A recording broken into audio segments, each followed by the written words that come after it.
கர்த்தருடைய நாமத்திற்கு மகிமை உண்டாகட்டும். வாசித்த வேத பகுதியை நாம் புரட்டிக் கொள்ளலாம்.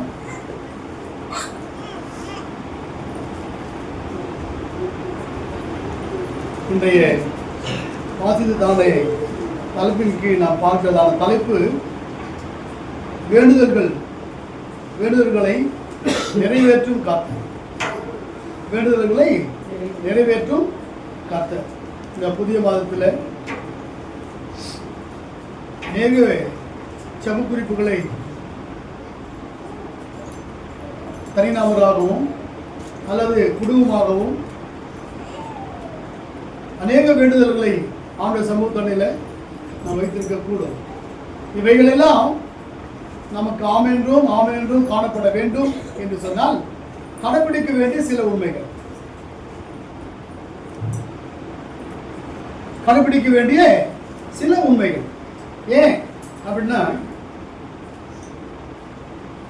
வேலைக்கு போகிறோம், அதுக்கு சில விதிமுறைகள் வைக்கப்பட்டிருக்கு.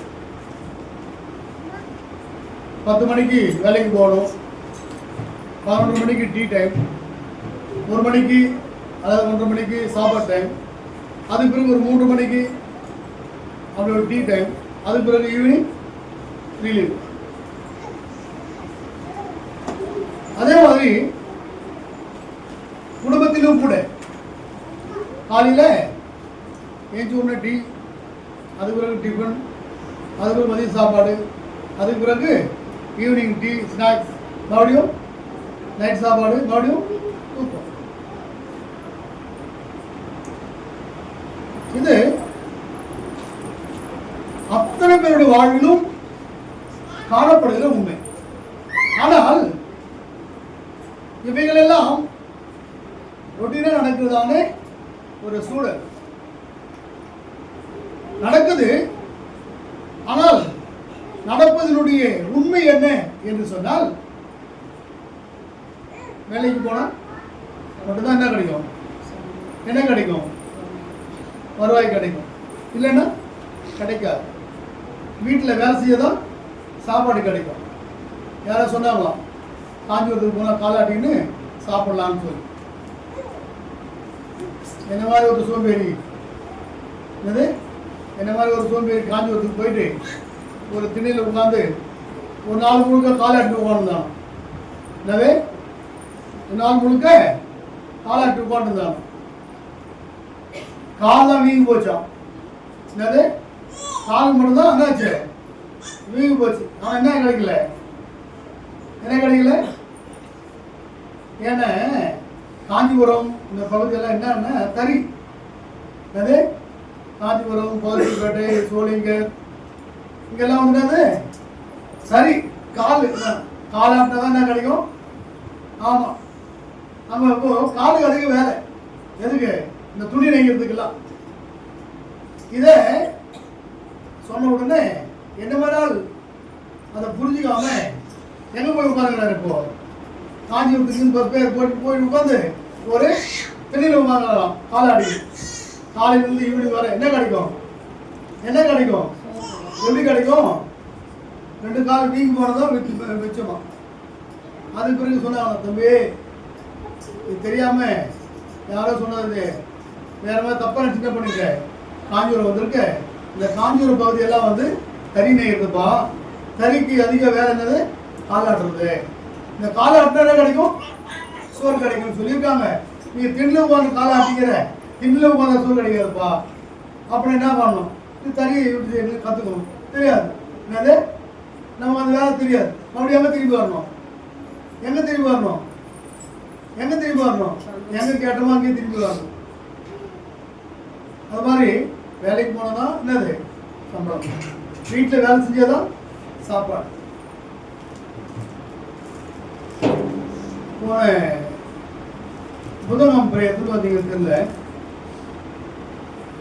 அது குடும்பமே வரல. இன்னைக்கு சந்தோஷம். அங்கே ஆரம்ப ஜபம் நாம் ஜபிக்கலாம் அப்படின்னு சொன்னோடனே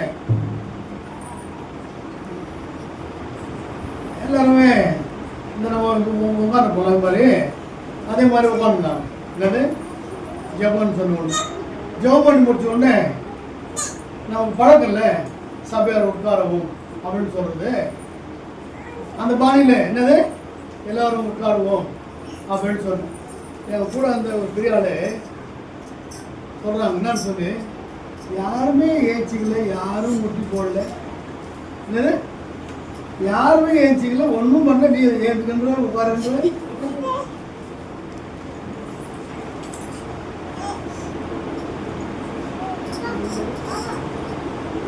சொன்னீங்க முட்டி போடுன்னு சொன்னீங்க, யாரும் முட்டி போடல, சரி உட்காரன்னு சொல்லி யாருமே முட்டியை போடல, எதுவும் உட்காந்து உட்கார்ந்துருக்கிறாங்க அவங்க.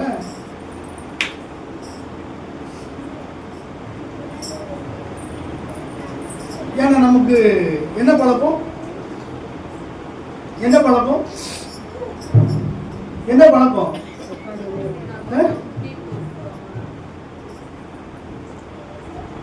சொல்றதை செய்ய மாட்டோம், அதான் நம்ம பழக்கம். என்னது சொல்லாததான் செய்வோம், ஆனா சொல்றது உடனே செய்ய மாட்டோம், செய்ய மாட்டோம். ஏன் அப்படின்னா நம்முடைய ரத்தத்தில் அது ஊறி போய்க்குது. இன்றைக்கு நேற்று அல்ல, வாழடி வாழையார்.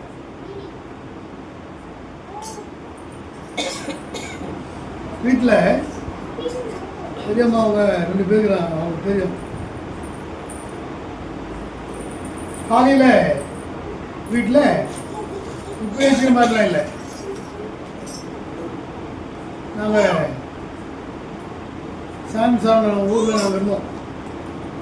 காலையில் 4 மணிக்கு வண்டி கட்டுவான், அதே வேலைக்கு போகிறதுக்கு வந்து என் வீட்டு தட்டுவாங்க. வதிரமா ஏந்து தான் சாந்தி அளிக்கணும். எத்தனை மணிக்கு, எத்தனை மணிக்கு, 4 மணிக்கு காலையில். நம்ம வீட்டில் மாடு இல்லை, ஒன்றும் இல்லை, நம்ம ஒன்றும் இல்லை, ஏர் கட்டல, வண்டி கட்டல. ஆனால் அந்த ஊருடைய பழக்கம் என்னது, எல்லாரும் 4 மணிக்குள்ளே ஏஞ்சினா பண்ணணும். அந்த வண்டி போகிறதுக்கு முன்னாடி, மாட்டு வண்டி போகிறதுக்கு முன்னாடி, ஏர் போகிறதுக்கு முன்னாடி காலையில் தான் பண்ணணும், சாமி தெளிக்கணும். இப்போ நம்ம எத்தனை மணிக்கு சாமி தெளிக்கிறோம்? சனியே தெளிக்க தெரியல. காலையில் 4 மணிக்கு ஜபத்து போல காலையில் நம்ம மனைக்கு ஒரு அம்மா வீட்டில் தண்ணி போகலாம்.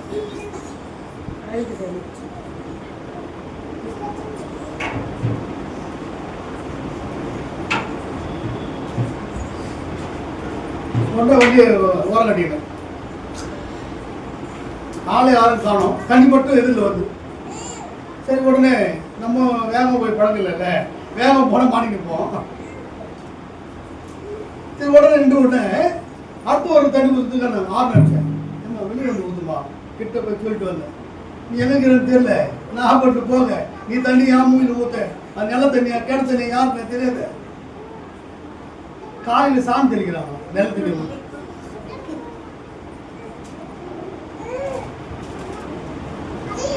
ஏன்னா அது நமக்கு இன்னைக்கு நம்ம காலையில் ஏஞ்சிக்கிற நேரமே அது 4:30 நல்ல தூக்கமான நேரம். அது நமக்கு தூக்கமான நேரம் காலையில் 4 மணி தான். அதுக்கு பிள்ளை யாருன்னா எழுப்பிட்டா நமக்கு பயமான கோவம் வரும். அது நமக்கு இப்போ ஊறி போனேன். ஏன்னா நைட்டு படுக்கிறது லேட்டு. அன்றைக்கெல்லாம் படுக்கும் போது 7 மணிக்கு படுத்துருவாங்க. 6 மணி 7 மணிக்கெல்லாம் சாப்பிட்டு 7:30 படுத்துருவாங்க. ஆனால் இன்னைக்கு படுக்கிறது மணி 12, சாப்பிட்றது 10 மணிக்கு. ஏன்னா சாப்பிட்றது வந்து இந்த டைமுக்கு சாப்பிடணுமா, அதை ஜீரணிக்கிறதுக்கு இடைவெளி விடணுமா. அந்த இடைவெளி விடும்போது தான் நோய் இல்லாமல் இருந்தாங்க நமக்கு பெற்றோர். அவனுக்கு சுகர் இல்லை, பிபி இல்லை, கொலஸ்ட்ரால் இல்லை, என்னது எக்ஸட்ரா எக்ஸட்ரா எந்த வியாதியும் இல்லை. ஆனால் இன்னைக்கு பிறக்கிற குழந்தைக்கே சுகர், பிபி, குழந்தைக்கு பிபி. இதுக்கெல்லாம் யாரு காரணம்? யாரு காரணம்? குழந்தையா? அதுதான் பாவம் பண்ணுச்சு இல்லை, நாம் தான் அதுக்கு காரணம். பெற்றோராகிய நாம் தான் அதுக்கு காரணம். ஏன்னு நேரத்துக்கு சாப்பிட்றது இல்லை, நேரத்துக்கு தூங்குறது இல்லை, செய்ய வேண்டிய நேரத்தில் வேலையை செய்யறது இல்லை, செய்ய வேண்டிய நேரத்தில் வேலையை செய்யறது இல்லை, நம்ம என்ன பண்றது இல்லை, உடலுக்கு கொடுக்க வேண்டிய எக்ஸசைஸ், கொடுக்க வேண்டிய வேலைகளை கொடுக்கறது இல்லை. அதனால அத்தனை வேலைக்கு அது சொந்தமாயிட்டு சம்பாதிக்கிற சம்பாதனையை யாருக்கு கொடுத்துக்கிறோம்? யாருக்கு கொடுக்குறோம்? ஹாஸ்பிட்டலுக்கு கொடுத்துருக்கோம். சம்பாதிக்கிற யாருக்கு கொடுக்குறோம்? ஹாஸ்பிட்டல் டாக்டருக்கு கொடுத்துக்கிறோம். சொல்லுவாங்க பழமொழியில, நல்ல வாங்கி சம்பாதிக்க நானும் வாங்கிக்கங்க. ராத்திரி பகல கண்ணு முடிச்சு பகலெல்லாம் வாக்கு வேலை செஞ்சு இல்ல நேரத்துக்கு போனதுக்காக வேண்டி காலையில் ஏஞ்சி ஓடி சம்பளத்தை வாங்கி வந்து எங்க வைக்கணும்? ஆரம்பம் கணக்கு, கடவுளுக்கு ஒரு கணக்கு கொடுத்துட்டு அடுத்த வீட்டுக்கு செலவுல எடுத்து வைக்கணும். ஆனா ஆரம்பம் என்ன எதுவும் பண்ணிட்டு போடுறோம்? கடவுள் கொடுக்குறத வைக்கிறது இல்லை, வீட்டுக்கும் என்ன பண்றது பட்ஜெட் போறது இல்லை. ஆரம்பம் யாருக்கு? எவன் மணிக்கு எவ்வளவு வட்டி தரணும், யாருக்கு வட்டி தரணும். சரி, இவன் வந்து தொந்தரவு பண்ண மாட்டான், இவனுக்கு அடுத்த மாதம் போட்டுக்கலாம். இவன் அதிகமாக என்ன பண்ணுவான்? நச்சரிப்பான் வந்து வாசல் ரெண்டு, இவனுக்கு மாதம் கொடுத்துடலாம். செய்ய வேண்டிய காரியத்தை நம்ம பண்றதில்லை. செய்யாததுனால நம்முடைய வேண்டுதல்கள் எல்லாம் நமக்கு நிறைவேறாமல் இருக்கிற சூழல். நாம் ஜெபம் பண்றோம், உண்மை இல்லை என்று சொல்லவில்லை. வேத வாசிக்கிறோம், இல்லைன்னு சொல்லல. நேரத்துக்கு ஆயத்து வரோம், இல்லைன்னு சொல்லல. ஜெபம் பண்றோம், வாது வாசிக்கிறோம், அறிவிப்பு சத்தியத்தை அறிவிக்கிறோம், இல்லைன்னு சொல்லல. ஆனால் கடைபிடிக்க வேண்டிய காரியங்களை கடைபிடிக்காதனால் அவனுடைய ஆசீர்வாதத்தை முழுமையாக்கி கொள்ளக்கூடாதபடிக்கு இருக்கிற தடை. அதுக்கு யாராவது காரணம்? நான் தான் அதுக்கு காரணம். என்னது? நான் தான் அதுக்கு காரணம். அடுத்ததான் குடும்பம், அடுத்ததான் உறவுகள், அடுத்ததான் நண்பர்கள், அதுக்கு அடுத்ததுதான் பழகும் இடங்கள். ஆரம்பம் யாதான்? நான் தான். கடவுள் எனக்கு குடும்பத்தை கொடுத்திருக்காரு, நல்ல வருவாயை கொடுத்திருக்காரு. நான் யாருக்காக செலவு பண்ணணும்? என் குடும்பத்திற்காக, குடும்பத்தின் தேவைக்காக, குடும்பத்தினுடைய வளர்ச்சிக்காக, குடும்பத்தினுடைய அத்தனை ஆசீர்வாதத்திற்காக செலவு பண்ணணும். அப்படி செலவு பண்ணக்கூடாதபடிக்கு இருக்கும் பொழுது என்னுடைய வேண்டுதல் எப்படி ஆசீர்வாதமா இருக்கும்? இல்ல, என் வேண்டுதல் ஆசீர்வாதமா இருக்கணும் அப்படின்னு சொன்னா கடவுளுடைய கற்பனைகளை, கடவுளுடைய நல்ல ஆலோசனைகளை எனக்கு நான் சொந்தமாக்கிக் கொள்ளும். எனக்கு ஆனதை சொந்தமாக்கிக் கொள்ளாமல் ஆசீர்வாதத்தை பார்க்க முடியாது. வேதம் வாசிப்பது என்பது நம்முடைய ரிலாக்ஸா இருக்கிறது. ஆண்டவரே, நான் இன்னைக்கு உங்களை பார்த்துட்டு ஆண்டவரே, ரொம்ப ரொம்ப சந்தோஷம் ஆண்டவரே, உங்க வேதத்தை வாசிட்டு ஆண்டவரே, மன நிறைவா இருக்கு ஆண்டவரே, செவமன் ஆண்டவரே, எனக்கு மனதில் என்னமோ ஒரு புத்துணர்ச்சியா இருக்கு ஆண்டவரே. இதெல்லாம் ஒரு பகுதி. ஆசீர்வாதம் வேணும் அப்படின்னு சொன்னா கடைபிடிக்கணும். என்ன கடைபிடிக்கணும்? வாசிக்கல, வாசித்த பகுதியில 4ஆம் வசனத்தை, கர்த்தரிடத்தில் மனமகிழ்ச்சியாயிரு, கர்த்தரிடத்தில் மனமகிழ்ச்சியாயிரு, அவர் உன் இருதயத்தின் வேண்டுதல்களை உனக்கு அருள் செய்வார். ஆமென், ஆமென், ஆமென். என்னவா கர்த்தரிடத்தில் மனமகிழ்ச்சியாயிரு. அவர் புரிஷ்டா, அவர் உன் இருதயத்தின் வேண்டுதல்களை உனக்கு அருள் செய்வார், உனக்கு கொடுப்பார். அப்படி அவரை நான் என்ன செய்யணும்? கர்த்தரிடத்துல மனமகிழ்ச்சியா இருக்க கற்றுக்கொள்ளும். என் சூழ்நிலை புலம்பு,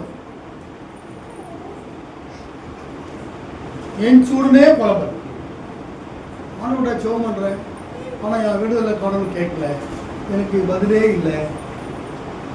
எனக்கு கேட்கிற உண்மை, ஏன் பதில் இல்லை? அதுக்கு நான் என்ன பண்ணணும்? என்னை நானே கேள்வி கேட்டுக்கணும். கேட்ட பதிலும் பதில் கிடைக்கும். ஏன்னா கேட்காம யாரை போக சொல்லக்கூடாது? என் எதிராளியை போக சொல்லக்கூடாது. எனக்கு நான் என்ன இல்லை, எனக்கு நானே கேள்வியும் பதிலுமாய் மாறணும். நான் கேள்வியும் பதிலுமாய் மாறாம ஆசீர்வாதத்தை பார்க்க முடியாது. கேள்வியும் பதிலாய் மாறாம நான் ஆசீர்வாதத்தை பார்க்க முடியாது. என் குடும்பத்தையும் ஆசீர்வாதமா வழிநடத்த முடியாது. ஏன்னா குடும்ப தலைவர், குடும்ப தலைவி, தெரிந்து கொள்ளப்பட வேண்டிய உண்மைகள். அப்படியே குடும்பத்தின் மக்களும் வார்த்தைகளை சொந்தமாக்கிக் கொள்ளப்பட வேண்டியது அவசியமாய் காணப்படுகிற உண்மை. ஒன்று, கர்த்தரிடத்தில் மனமகிழ்ச்சியாயிரு, அவர் உயிரிழத்தின் வேண்டுதலை எல்லாம் நிறைவேற்றுவார். நிறைவேற்றுகிற ஆண்டவர் நம்மோடு கூட உண்மை உள்ளவராயிருக்கிறார். இரண்டாவது காரியமாய் ஆதியாகமம் புஸ்தகம் 25ஆம் அதிகாரம் 21ஆம் வசனம் வாசிங்களேன். 25-21. மலடியாய் இருந்த தன் மனைவிக்காக ஈசாக்கு கர்த்தரை நோக்கி வேண்டுதல் செய்தான். கர்த்தர் அவன் வேண்டுதலை கேட்டருளினார். அவன் மனைவி ரெபெக்காள் கர்ப்பம் தரித்தாள். ஈசாக்கின் வேண்டுதலை கேட்ட ஆண்டவர். யார் யாருக்காக ஜெபம் பண்ணாங்க?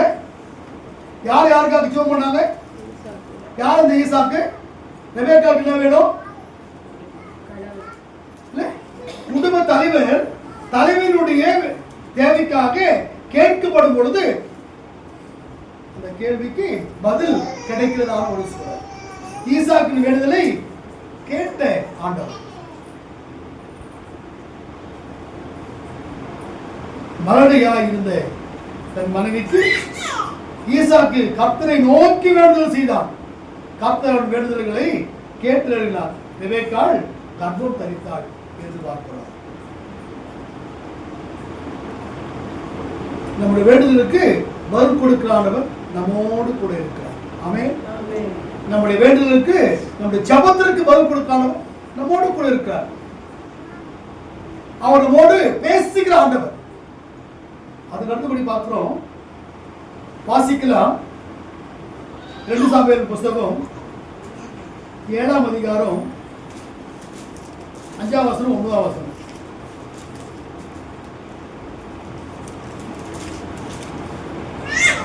ரெண்டு சாமுவேல் 7:5-9. நீ போய் என் தாசனாகிய தாவீதை நோக்கி கர்த்தர் சொல்லுகிறது என்னவென்றால், நான் வாசமாய் இருக்கத்தக்க ஆலயத்தை நீ எனக்கு கட்டுவாயோ? நீ போன எவ்விடத்திலும் உன்னோட இருந்து உன் சத்துருக்களை எல்லாம் உனக்கு முன்பாக நிர்மூலமாக்கி பூமியில் இருக்கிற பெரியோர்களின் நாமத்திற்கு ஒத்த பெரிய நாமத்தை உனக்கு உண்டாக்கினேன். ஆமென். சாமுவேலின் வேண்டுதலை கேட்ட ஆண்டவர். சாமுவேல் ஜெபித்தார். அந்த ஜெபத்திற்கு ஆண்டவர் பதில் கொடுத்தார். சாமுவேல் மிஸ்பாவிலே இஸ்ரவேலுக்காக கர்த்தரை நோக்கி வேண்டிக் கொண்டார். கர்த்தர் அவருடைய மறுமொழியாய் அருள் செய்தார் என்று பார்க்கிறோம். அவருடைய ஜெபத்திற்கு பதில் கொடுத்தார் என்று பார்க்கிறோம். பதில் கொடுக்க ஆண்டவர் அவர் உண்மை உள்ளவர். 1 முதல் 12 வசனங்கள் உள்ள பகுதியை இந்த பகுதியுடைய உண்மையை நாம் பார்க்க முடியும். நேரம் இல்லாதனால 5ஆம் வசனம் 9ஆம் வசனம் மட்டும் வாசிக்கிறோம். 1லிருந்து 12 வரை அந்த பகுதியை நாம் வாசிக்கும் பொழுது அவருடைய உண்மை நமக்கு மிக அழகாக புரியும். அதில் அடுத்தபடி பார்க்கிறோம், தாவீதின் வேண்டுதலை கேட்ட ஆண்டவர். 2 சாமுவேல் புஸ்தகம் 24 2 சாமுவேல் 24-25. அங்கே தாவீது கர்த்தருக்கு ஒரு பலிபீடத்தை கட்டி சர்வாங்க தகன பலிகளையும் சமாதான பலிகளையும் செலுத்தினார். அப்பொழுது கர்த்தர் தேசத்துக்காக செய்யப்பட்ட வேண்டுதல்களை கேட்டருளினார். இஸ்ரவேலின் மேலிருந்த அந்த வாதை நிறுத்தப்பட்டது. அங்கே தாவீது வேண்டுதல் செய்கிறார். அவர் எதற்காக, யாருக்காக வேண்டுதல் பண்ணாரு? யாருக்காக? மேல பார்த்ததெல்லாம் தனிநபர் வேண்டுதல். ஆனா இங்க பார்க்கும்போது தனிநபர் அல்ல, இஸ்ரவேல் மக்களுக்காக அவர் வேண்டுதல் செய்கிறார். இஸ்ரவேல் மக்களுக்காக அவர் வேண்டுதல் செய்கிறார். எப்படி? தாவீது கர்த்தருக்கு ஒரு பலிபீடத்தை கட்டிய பலிபீடங்களை செலுத்தினான். அப்போது கர்த்தர் தேசத்திற்கு செய்யப்பட்ட வேண்டுதல்களை கேட்டருளி இஸ்ரவேலின் மேலிருந்த வாதை நிறுத்தப்பட்டது என்று பார்க்கிறோம். இஸ்ரவேலுக்கு கொடுக்கப்பட்ட வாதை நிறுத்தப்பட்டதான். அதை முழுமையாய் பார்க்க வேண்டும் என்று சொன்னால் 1 முதல் 25 வரை உள்ள பகுதியை வாசிக்கும் போது அவருடைய முழு சாரத்தையும் நாம் பார்க்க முடியும். அதுக்கு அடுத்தபடி சாலமோனின் வேண்டுதலை கேட்ட ஆண்டவர். சாலமோனின் வேண்டுதலை கேட்ட ஆண்டவர். 1 ராஜாக்கள் புஸ்தகம் 3ஆம் அதிகாரம் 11 வாசிங்களேன். ஆகையினால் தேவன் அவனை நோக்கி, நீ உனக்கு நீடித்த நாட்களை கேளாமலும் ஐஸ்வர்யத்தை கேளாமலும் உன் சத்துருக்களின் பிராணனை கேளாமலும் நீ இந்த காரியத்தையே கேட்டு நியாயம் விசாரிக்கிறதற்கு ஏற்ற நாணத்தை உனக்கு வேண்டிக் கொண்டபடியினால் உன் வார்த்தைகளின்படி செய்தேன். ஞானமும் உணர்வும் உள்ள இருதயத்தை உனக்கு தந்தேன். ஞானமும் உணர்வும் உள்ள இருதயத்தை உனக்கு தந்தேன். இதிலே உனக்கு சரியானவன் உனக்கு முன் இருந்ததும் இல்லை, உனக்கு சரியானவன் உனக்கு பின் எழுப்புவதும் இல்லை. ஆமென், ஆமென், ஆமென். படிக்கும்போது புரிஞ்சிருக்குன்னு நினைக்கிறேன். சாலமோனின் வேண்டுதல், ஆண்டவரே என் மக்கள் அழிஞ்சு போறாங்க, அவளுக்கு என்ன பண்ணோம்? நியாயம் விசாரிக்க. உங்க வீட்டு தூரம் போகாத வழிக்கு ஒரு பகுதியும், குடும்பங்களிலே ஏற்படுகிற காரியங்களிலே அவளுக்கு வெற்றி உண்டாகவும், செய்கிற தொழிலிலே வெற்றி உண்டாகவும், இவைகளெல்லாம் அவருடைய காரியங்களை நன்மையாய் மாறும் என்று சொன்னால் அவள் உங்க விட்டு தூரம் போவதற்கு வாய்ப்பு இல்லை. ஆகையால் எனக்கு உங்களுடைய ஞானத்தை எனக்கு தாங்காண்டவரே.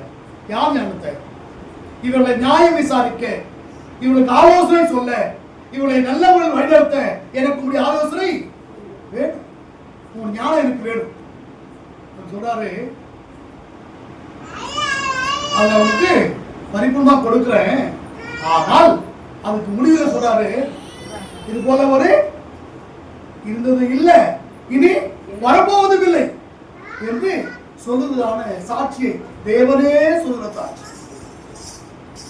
நாமும் கூட அநேக இடங்களில் சின்னவங்களா இருக்கலாம், பெரியவங்களா இருக்கலாம், ஒரு இடத்திற்கு நாம் எது கூடுவாங்க, குடும்பங்களில் சலசலப்பு ஏற்படும், அதுக்காக ஜெபம் பண்ண கூடுவாங்க. இன்னைக்கு நாங்கள் ஒரு இடத்துக்கு போயிருந்தோம், பூந்தமல்லி போயிட்டு ப்ரேயர்லாம் முடிச்சுட்டு வந்த உடனே ஒருத்தர் கையில் கயிறு கட்டியிருந்தார். எங்கள் கூட அந்த பெரியவர் டிஎஸ்ஐயா தம்பி, நம்மளெல்லாம் படைச்சவர் ஆண்டவராகிய இயேசு கிறிஸ்து. நம்மளெல்லாம் படைச்சவர் ஆண்டவராகிய இயேசு கிறிஸ்து. அது மட்டும் இல்லை, இப்போ உங்களுக்கு ஒரு குறை கை காட்டு மறைச்சு காட்டுறாரு. இது மாதிரி ஒரு 3 விரல் அல்ல 2 விரல் இல்லைன்னா உனக்கு பொண்ணு கொடுப்பாங்களா? பொண்ணு கொடுக்க மாட்டாங்க. அப்போ என்ன பண்ணி ஆகணும்? அதுக்கு என்னென்ன வரதட்சணை கொடுத்து கட்டணமோ அதெல்லாம் கொடுத்து அந்த பொண்ணை நீ என்ன பண்ணணும்? உனக்கு சொந்த வாய்க்கணும். ஆனால் கடவுளுக்கு எல்லா கையும் எப்படி கொடுக்குறாரு? எல்லாம் சௌமா அவரை வணங்குறதுக்கு எல்லாம் கொடுத்துக்கிறாரு. இந்த கயிறு வந்து இன்னும் பரலோகம் கொண்டு போகாது. இந்த கயிறு வந்து ரத்தம் ஓடுறது என்ன பண்ணும்? நிறுத்தும். இதனால உங்களுக்கு பாதிப்பு தான், நன்மை கிடையாது. உன் மதத்தை குறை சொல்கிறேன்னு நினச்சிக்காத. அது உன் மதத்தை நான் குறை சொல்கிறேன் அல்லது ஒன்று தலைமுறை பேசணும்னு நினைக்காத. உண்மையான ஆண்டவர் இயேசு தான். நீ ஏற்றுக்கிறதும் ஏற்றுக்காததும் உங்கள்கிட்ட இருக்கு. நாங்கள் இப்போ அத்தனைக்கா நாங்கள் போனதெல்லாம் நீ பார்த்த கூட இருந்து கடவுள் உங்கள்கிட்ட பேச சொல்கிறார். பேசிட்டேன் கட்டுமா அப்படின்னு போகிறார். அது இப்போ அவர் அங்கே பேச வேண்டிய இடம் என்ன இல்லை இல்லை. ஆனால் எதிர்பார்க்காத வண்ணமாய் இப்படி ஒரு வாய்ப்புகள் உருவாக்கும் போது நாம் என்ன பண்ணோம்? நற்செய்தி அவங்களுக்கு அறிவிக்க ஆயத்தமாக இருக்கும். இப்போ ஒரு வீட்டுக்கு உங்களை ஜோமான கூப்பிட்றாங்க, வீட்டில் கணவன் மனைவிக்குள்ள பிரச்சனை, நீங்கள் அங்கே போகிறீங்க, அங்கே என்ன பண்ணணும்? அவங்களுக்கு சமாதானத்துக்குரிய காரியங்களை சொல்லிட்டு வரணும், சொல்லிட்டு ஜெபம் பண்ணிட்டு வரணும். அதை விட்டு இருக்கிறது இல்லாதது சொல்லி எரியிற அணையிற விளக்குல எண்ணெய் ஊற்றி இன்னும் எரி வச்சு வரக்கூடாது. அப்படி எரி வச்சுட்டு வந்தாக்கா என்ன சொல்லி போன கடவுளை யாரை பார்த்தேன் யாரை பார்த்தேன் யாரை பார்த்தேன் ஞானத்தை கேட்ட சாலமோனை பார்த்து, யா உன்னை போல இனி ஒருத்தரும் இல்லைன்னு சொல்லியிருக்காரு.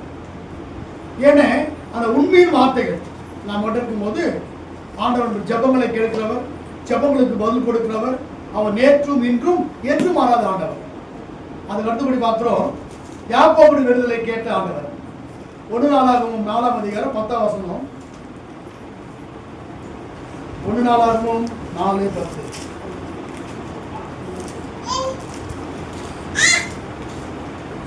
யாபேஸ் இஸ்ரவேலின் தேவனை நோக்கி, தேவரீர் என்னை ஆசீர்வதித்து என் எல்லையை பெரிதாக்கி உமது கரம் என்னோடு இருந்து தீங்கு என்னை துக்கப்படுத்தாதபடிக்கு அதற்கு என்னை விலக்கி காத்தருளும் என்று வேண்டிக் கொண்டார். அவன் வேண்டிக் கொண்டதை தேவன் அருளினார். ஆமென். என்ன காரணம்னு சொன்னா, யாபேஸ் அவன் துக்கத்தின் மகன் என்று அவன் பெயர். என்ன பேரு? துக்கத்தின் மகன். ஏன்னா துக்கத்தோட அவன் தாய் பெற்றபடினாலே அவன் என்ன பேர் வைக்கிறாங்க? யாபேஸ் சொன்னால் துக்கத்தின் மகன் என்று சொல்ல.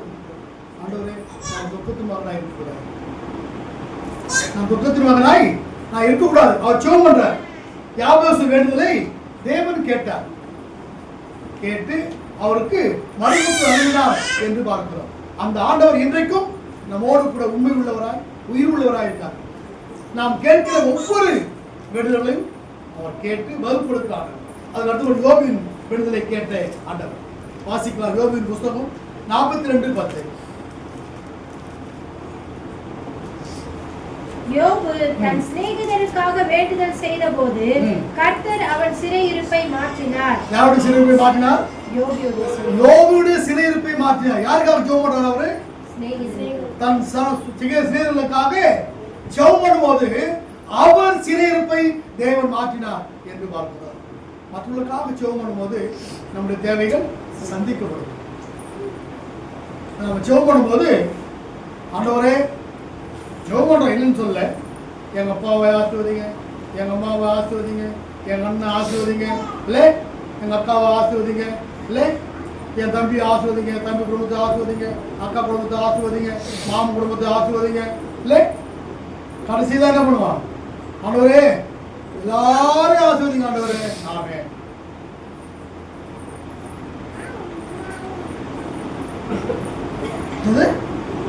அப்படி ஜப குறிப்பு கொடுத்தா கூட எப்படி ஜெபம் பண்ணுவோம்?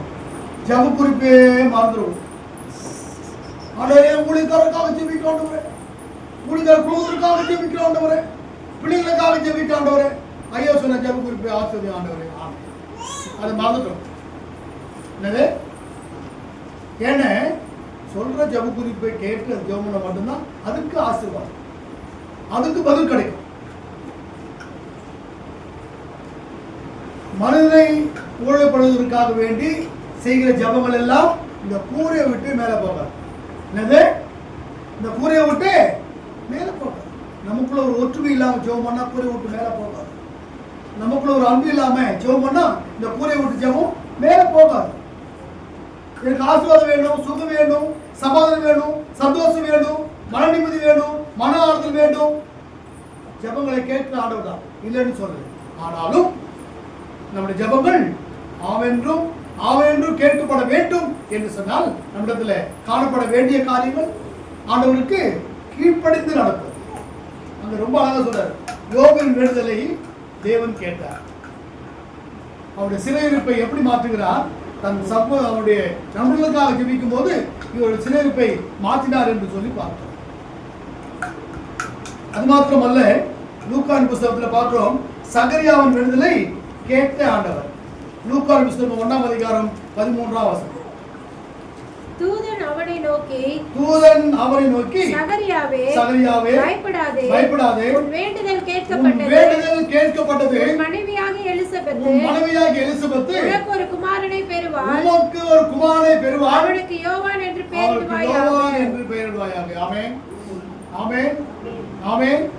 மகா பரிசுத்த தலத்துல பனிமூட்டுகள் வேலை செய்யும் பொழுது அவரிடத்துல தேவதூதர் பேசுகிறார். அவருடைய ஜபம் கேட்கப்பட்டது. சகரியாவின் வேண்டுதல் கேட்கப்பட்டது. நம்முடைய ஜெபம் கேட்கப்பட வேண்டும் என்று சொன்னார். ஆரம்பத்தில் வாசித்தது போல கர்த்தரிடத்தில் மனமகிழ்ச்சியாயிரு, அவரின் வேண்டுதலை உன் இதயத்தின் வேண்டுதலை உனக்கு அருள் செய்வார். மனமகிழ்ச்சியாய் எப்பவுமே கடவுள் நன்றி சொல்லிக்கிட்டே இருக்கணுமா. இரவும் பகலும் அவர் வேதத்தில் தியானமாகிரு. இரவும் பகலும் என்ன செய்ய முடியாது, தியானமாக இருப்பது என்பது அவருக்கு நன்றி சொல்லிக் கொண்டே இருப்பது. இன்றைக்கு நாம் கேட்டதான 7 பேருடைய ஜெபத்தை குறித்து நாம் கேட்டிருக்கோம்.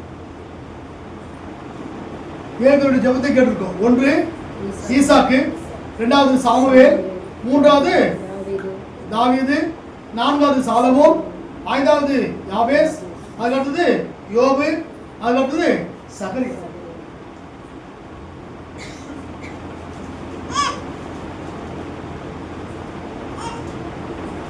இவங்கெல்லாம் வேதத்துல இடம் பிடிச்சவங்க.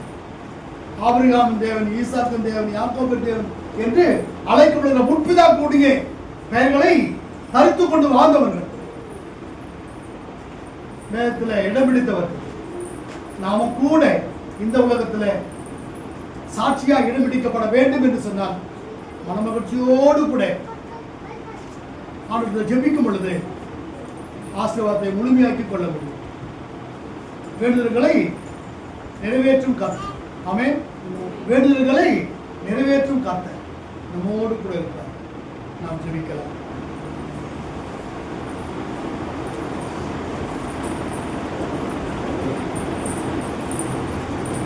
தந்தேனை இயேசுவே இந்த நில மேலுமக்கு தந்தேனை இயேசுவே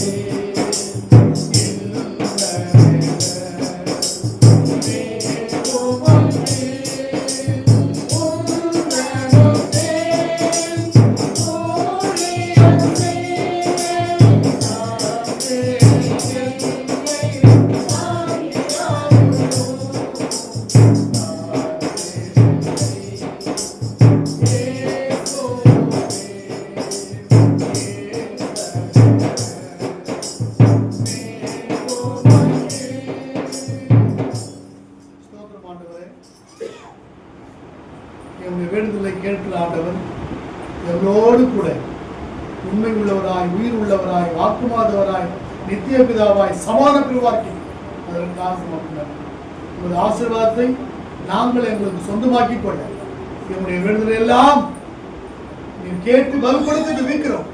என்னுடைய குடும்பங்களில், தனிப்பட்ட வாழ்வில், வேலை செய்யும் இடங்களில், அத்தனை இடங்களிலும் ஆண்டவரே நாங்கள் எடுக்கிற ஒவ்வொரு ஜெபங்களுக்கும் நீர் பதில் கொடுக்க போறீங்க. அதற்காக கொடுக்க எங்களோடு இருக்கீங்க. அதற்காக மட்டும் தடைகளை மாற்றுங்க, ஆசீர்வாதங்களை கொண்டு வாங்க, பெரியவராய் சேர்ந்து புதிய நம்பிக்கை மக்கள் செலுத்துங்க. இயேசு உனக்கு நல்ல பிதாவே.